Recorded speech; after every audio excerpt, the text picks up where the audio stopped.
Hello everyone, আসসালামু আলাইকুম। সবাই কেমন আছেন? আপনাদের তো অনেকটা ভালো আছি। এই তো শেষ রমজানের ব্লগটা নিয়ে চলে আসলাম। অনেকটাই দেরি হয়ে গিয়েছে, আপনাদের সাথে শেয়ার করতে পারি নাই। আসলে বাড়িতে গিয়ে অনেক ব্যস্ততা, অনেক মজার দিনগুলো পার করলাম সবার সাথে। এইজন্য ব্লগ শেয়ার করতে পারি নাই। এই তো ইফতারের আয়োজনগুলো করতেছি, একাই বসে চুলাপাড়ায়। মেয়েকে নিয়ে গিয়েছে তার দাদি ঘুরতে, এই জন্য সব কিছুর আয়োজনগুলো আমাকেই করতে হয় বাড়িতে গেলে। সে অনেক ব্যস্ত থাকে, তার সাথে ঘোরাফেরা করে, এই জন্য আমি সব কিছু তৈরি করে নিচ্ছিলাম। ইফতারি করব সবাই মিলে। আসলে এটাই শেষ ইফতার আর শ্বশুরবাড়িতে করতেছি। আসলে নিজের ফ্যামিলির সাথে করাটা অনেক মজাই, আলাদা ভালো লাগা একটা আলাদা আছে, কিন্তু নিজের বাবা মার সাথে তো আর হয় না।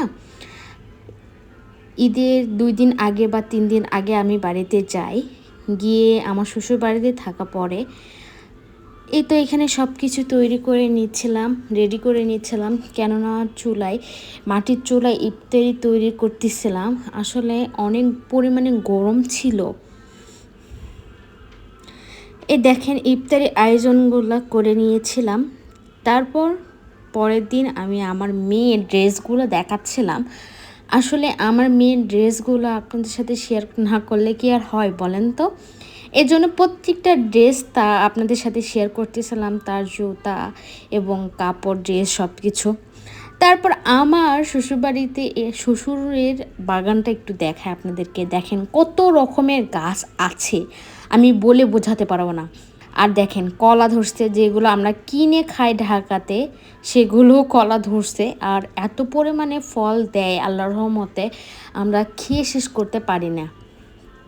দেখেন এখানে কলার অনেকগুলো গাছ আছে, প্রত্যেকটা কলার গাছে কলা ধরছে। আর আমি ভোটের টাইমে গিয়েছিলাম, আপনাদেরকে দেখাচ্ছিলাম যে কতগুলো বড়াই গাছ, সেগুলো বড়াই কিন্তু ভর্তি, কিন্তু কম ধরছিল।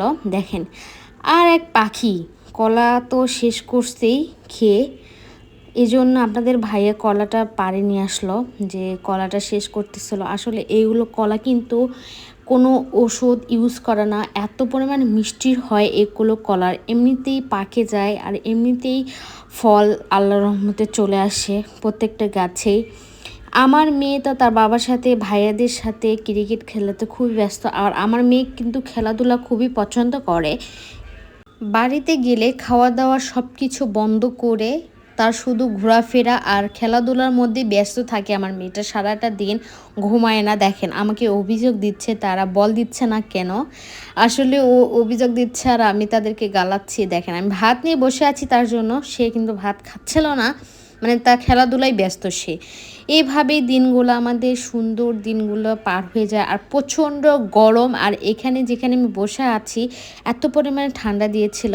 আজকে এই পর্যন্ত, আল্লাহ হাফিজ, সবাই ভালো।